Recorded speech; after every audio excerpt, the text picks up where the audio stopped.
মামার বাড়ির পুকুরের মাছ আমার জন্য ধরে দেওয়া হচ্ছে, কারণ আজকে আমি রাজশাহীতে চলে যাব। যেহেতু আমি মিলে খাই না, নিজে রান্না করে খাই, এই জন্য প্রতিবারই পুকুরের টাটকা মাছ আমাকে ধরে দেয়। আমার দাদুর ইচ্ছা বরাবরের মতো আজকেও জাল ফেলে আমার জন্য মাছ ধরে দিবে। দাদুর শরীরটা অনেক খারাপ, সকলে বারণ করছিল, কিন্তু তবুও দাদু জাল ফেলবে আর দাদুকে সাহায্য করবে বাবুরাম দাদা। দাদু জাল গুছিয়ে নিচ্ছিল আর বলছিল যে তোর শ্বশুর বাড়িতেও এইভাবে মাছ ধরে দিব। ও তুই বেতন খাবি, আমি গাড়া তুলবো? থাক আমি তুলু, থাক তুই নামে জলে, আমি গাড়া তুলবো না।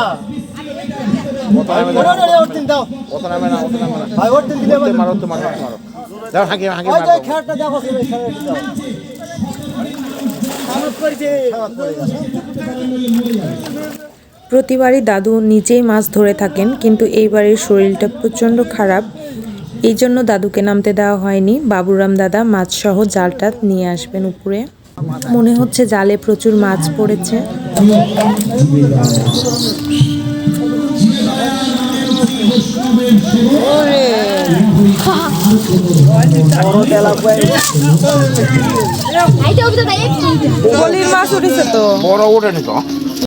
আমি আর আমার মামাতো বোন দৃষ্টি মিলে মাছগুলো বেছে বেছে নিচ্ছিলাম, আর যেগুলো মাছ ছোট এগুলো আমি ছেড়ে দিচ্ছিলাম আবার পুকুরে।